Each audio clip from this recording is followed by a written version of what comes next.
Bonjour, bienvenue sur la construction du réseau de Wiesenheim et de son extension. Elles sont arrivées, ça faisait pas mal de temps qu'on les attendait, et je suis très content de pouvoir vous dire que les Perfect Coach Lighting pour les UICY sont arrivées aujourd'hui, et en même temps, elles sont disponibles ainsi que toutes les références sur le site de Ultimate Model.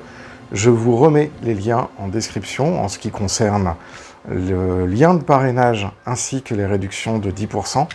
À noter aussi qu'il y a des offres spécifiques quand vous achetez 3 rampes et 8 rampes qui vous permettent d'avoir une réduction globale sur ces packs. Vous le verrez, c'est automatique au moment où vous choisissez vos références sur le site d'Ultimate Model. Avant de commencer à travailler et à installer les Perfect Coach Lighting, je voudrais faire quelques petits rappels. Le premier rappel, c'est que vous allez manipuler un appareil électronique qui peut être sensible au choc électrostatique. Donc la première des choses que je vous conseille de faire, c'est de régulièrement vous mettre à la masse en touchant soit un radiateur, soit un appareil qui lui-même est connecté à votre terre. La deuxième des choses, c'est qu'on va être amené à utiliser des outils qui peuvent être dangereux et qui pourraient vous blesser. Par conséquent, ayez toujours à l'esprit qu'il faut être vigilant et ne pas laisser un enfant manipuler ces outils sans surveillance. Donc je vais vous faire un petit peu maintenant la présentation du matériel que je vais utiliser.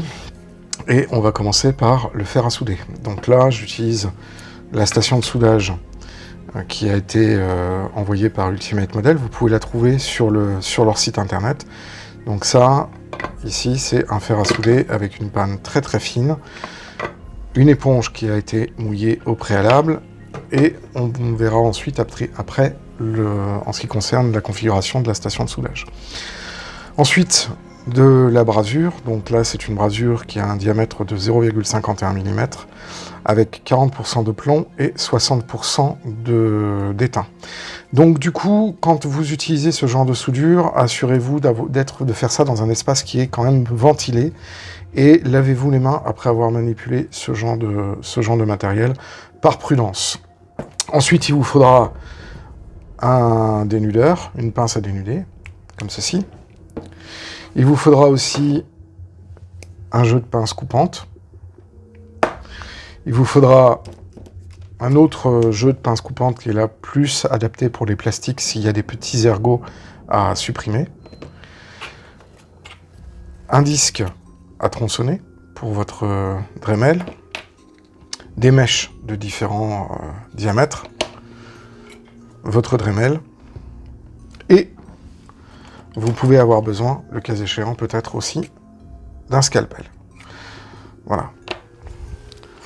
On n'oubliera pas non plus le double décimètre, qui peut être utile dans certains cas. Ça ne veut pas forcément dire qu'on va l'utiliser dans cette vidéo. En tout cas, ce qui est important, c'est d'avoir ces outils à portée de main et qu'ils soient tous en bon état de marche avec des lames neuves en ce qui concerne le scalpel, et suffisamment d'espace autour de vous pour pouvoir commencer à intervenir. Maintenant, on va rentrer dans le vif du sujet. Comme l'UICY a été démonté, voici les différents éléments que nous avons une fois qu'elle a été démontée. Il reste évidemment quelques petites choses à faire au niveau du châssis. On verra ça tout de suite après. Là, on a le lest complet qui risque d'être un petit peu trop lourd pour l'UIC. Donc ça, on verra derrière comment on pourra éventuellement le retailler. On a l'aménagement intérieur qui a été aménagé et décoré. Donc là, plus grand chose à dire. J'ai ensuite après le corps de la caisse. On nettoiera les vitres avant de remonter la voiture. Et j'ai désolidarisé le toit grâce aux petits ergots qui sont accessibles par l'arrière, ici, par exemple. Voilà. C'est conseillé parce que vous allez voir, vous avez deux types de montage possibles, mais moi je vais travailler avec un montage exhaustif. Donc la première des choses que l'on va faire, c'est qu'on va protéger les vitrages des deux côtés. Donc pour ça, on va utiliser du scotch de masquage. Donc là, j'utilise du scotch Tamiya. Malheureusement, je n'en ai plus qu'en tout petite largeur. Mais c'est pas grave, on va en mettre plusieurs. Ça, c'est pour protéger les vitrages, parce que comme on va manipuler la voiture, et qu'on va faire des perçages, ça serait bien d'éviter qu'on ait des morceaux de plastique fondu chaud qui viennent perturber le vitrage. Alors c'est une sécurité supplémentaire que je vous suggère de faire pour éviter les drames. Parce que c'est vrai que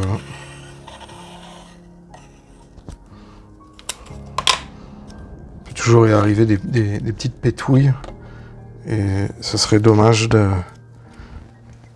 Alors, ça va être bien sympathique à mettre, mais bon. Voilà. L'objectif, c'est de protéger le vitrage.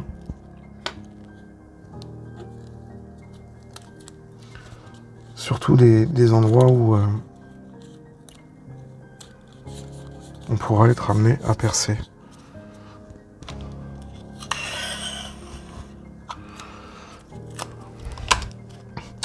C'est une sécurité. Hein.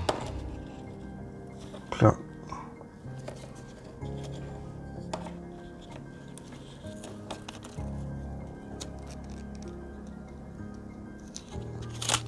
Voilà.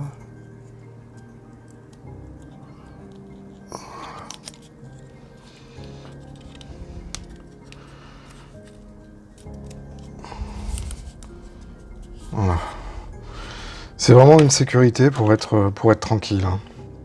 Alors ensuite après, il va falloir simplement repérer un truc que j'ai pas fait. Oui, c'est comme ça. Donc là ici, on a les fenêtres blanches qui nous indiquent les compartiments toilettes. Vous allez voir que ça va avoir son importance. Alors là, les détails ne sont pas mis sur le toit. Normalement, il y a 2 câbleaux qui doivent être mis ici.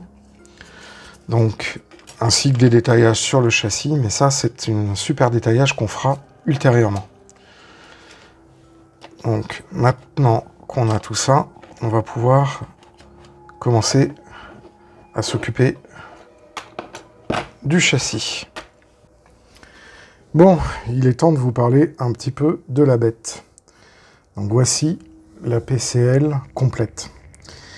Donc je vais vous faire une description assez succincte. On a ici la connexion à la voix qui va ensuite vers ce premier module qui est le module d'interface de la voix. Il a 4 fonctions ce module. Une fonction de redressement, une fonction de séparation du courant DCC, une fonction de protection et une fonction de charge, de limitateur de charge à 60 mA. Ensuite, après, on passe au deuxième module qui, lui, est une alimentation régulée. C'est-à-dire que son objectif, c'est de fournir du 3,3 V pour pouvoir s'occuper et charger la supercap qui est ici. Donc, techniquement, ce module-là, c'est le Power Pack. Et ensuite, après, le dernier des modules, ici, c'est un module qui va permettre de récupérer le courant emmagasiné dans la Power Pack ou issu de la voix pour le préparer pour le microprocesseur qui est ici. Donc techniquement, c'est ce qu'on appelle un convertisseur step-up qui va modifier le 3,3 V vers du 5 volts pour le microprocesseur. Et pour l'éclairage des LED, je vais en parler juste après. Et ensuite, après, ici, on a le microprocesseur. Donc c'est lui qui va gérer, en fait, l'intégralité du système. Ensuite, on a là 2 connecteurs, KR1 et KR2, ici, avec deux petits MOS qui sont en charge des attelages automatiques Kreuz. Et après, on a 4 connecteurs ici, et 4 ici, qui sont pour les éclairages de fin de convoi. Donc, de base, les UIC Y ne sont pas prévus pour avoir du fin de convoi, mais on a symbolisé par Rocco 2 petites attaches, j'essaie de vous montrer ça, voilà, qui permettent d'attacher des lampes externes. Donc on peut les brancher éventuellement ici. Et là, de ce côté-là, on a les éclairages par compartiment, éclairage plateforme, éclairage des toilettes et l'éclairage couloir. Voilà. Donc là, c'est la configuration pour la réglette A9. Donc, une fois qu'on a tout ça, on vérifie bien qu'on met côté compartiment et elle va se placer comme ceci. Voilà.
Bon, donc là, on est prêt.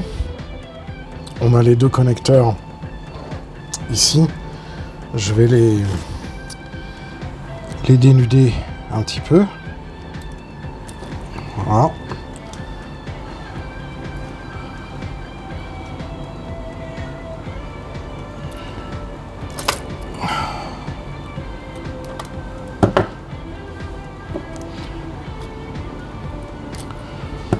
Voilà. Et donc maintenant, je vais déposer la rampe.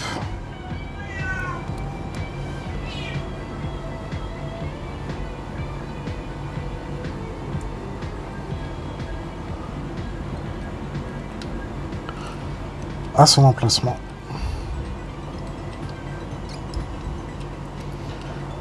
Voilà.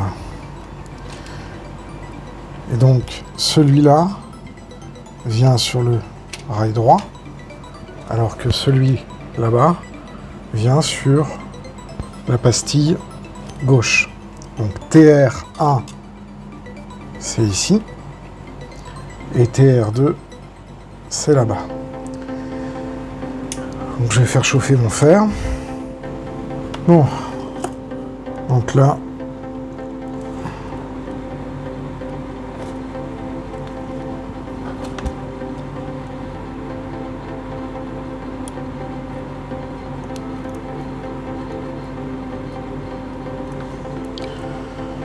voilà.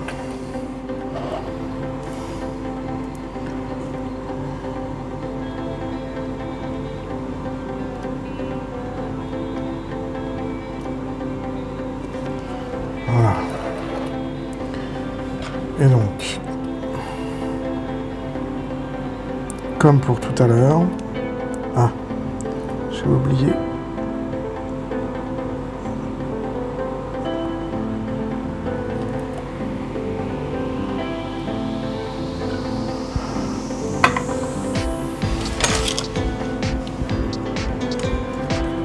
Ah, zut.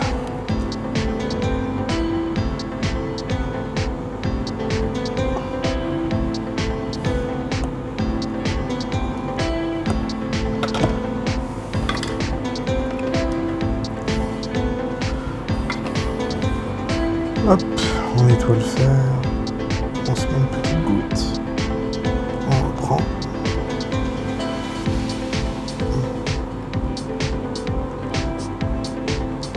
Et voilà.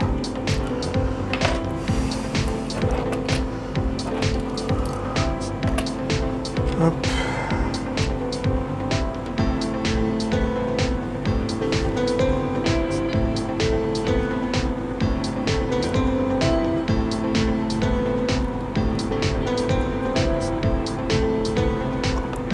Et voilà.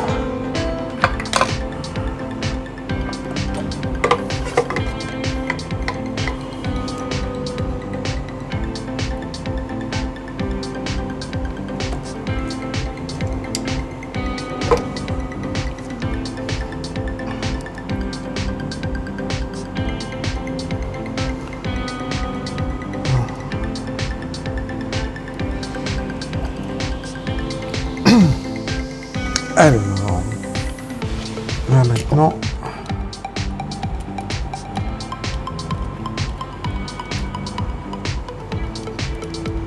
voilà, on peut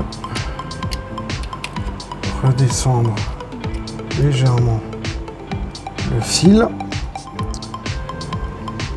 pour pas qu'il y en ait trop en haut.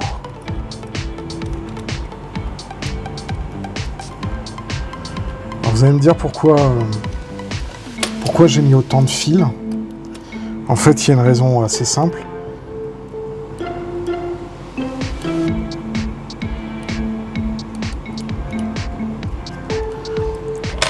Il y a une raison assez simple, c'est qu'il faut pouvoir éventuellement la soulever pour venir rajouter des personnages.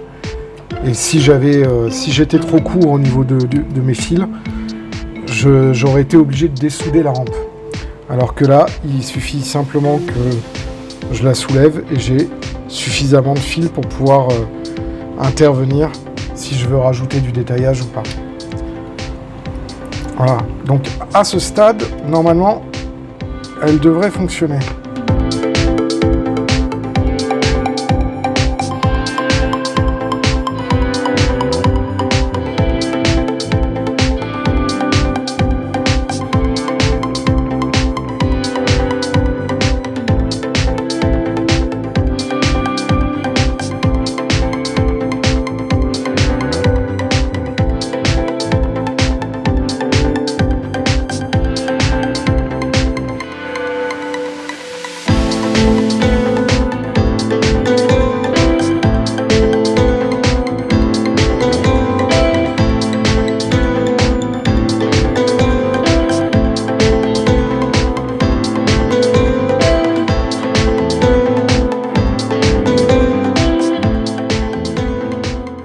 Bon, maintenant que on sait que la Perfect Coach fonctionne, eh bien il ne nous reste plus qu'à nous occuper de ceci. Et donc, eh ben là, il faut enlever tous les renforts parce qu'ils vont nous empêcher de remettre la machine. Alors là, on va travailler un petit peu avec la Dremel. Donc on met le disque, on tourne au cran 1 ou 2, on n'a pas besoin de tourner trop vite. Et on y va.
Bon, alors du coup, on va remettre la caisse où j'ai enlevé les supports. Il faut bien éraser ici, de chaque côté, vraiment à l'aplomb des vitrages. Donc j'ai dû redonner un petit coup de Dremel. Et ensuite, voilà, la voiture.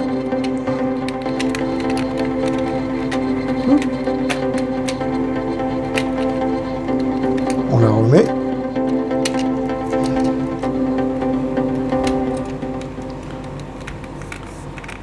On represse bien ici de chaque côté pour être sûr que tout soit bien pris. Et maintenant, on va remettre le toit. Alors,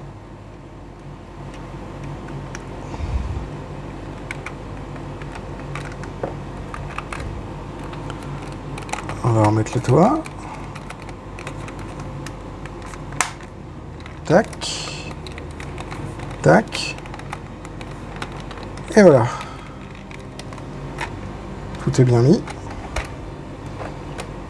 Voilà.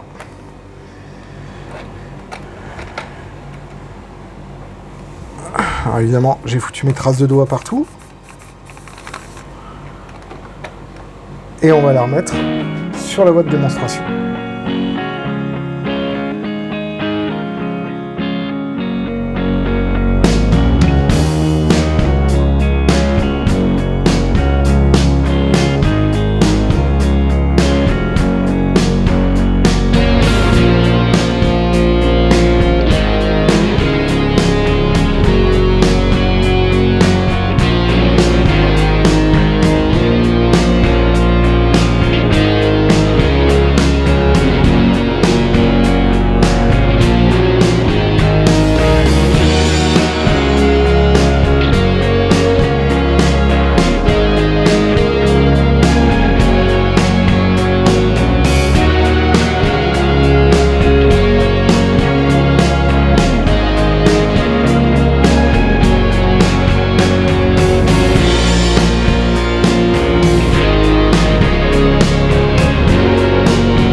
Et voilà, la première Perfect Coach Lighting a été montée, donc dans la A9. Vous avez vu, c'est pas très compliqué, il faut prendre du temps pour bien faire les choses. Si vous avez que 10 minutes pour le faire, ça va pas aller. Il y a 2 ou 3 points délicats qui n'ont rien à voir avec la Perfect Coach, qui sont simplement sur la manipulation et sur la préparation de votre voiture en vue d'accueillir la Perfect Coach. À noter que vous avez vu que j'ai supprimé les renforts et que ces renforts vont nécessiter ensuite d'être compensés par quelques points de colle sur le toit. Pour l'instant, je ne l'ai pas fait. À noter aussi que la version UIC est vraiment très juste. Donc quand on fait ces découpes, il faut le faire proprement, et ensuite, il n'y a pas de problème. J'espère que vous avez aimé cette vidéo. Là, pour l'instant, on n'a fait que le montage de la 9. Il y aura certainement encore une vidéo sur le montage d'une B10, et ensuite, la vidéo vraiment importante, qui sera la dernière, reprendra un petit peu la cinématique, mais sur une rame complète. Donc pour ça, il faut que j'ai au moins 3 voitures de montée avec les PCL, mais là j'ai tout à fait de quoi le faire. Donc j'ai pas mal de travail. La 3e vidéo arrivera certainement au milieu de la semaine prochaine, le temps que je monte les PCL sur toutes les B10, et puis que je puisse ensuite constituer le convoi. J'espère que vous avez aimé. Si vous voulez avoir plus d'informations, n'hésitez pas à les mettre dans l'espace commentaire. Je vous mets en description le code de réduction de 10%, donc le code Wiesenheim10, et je vous informe que effectivement il y a des réductions d'échelle quand on achète 3 rampes Perfect Coach Lighting, ou vite.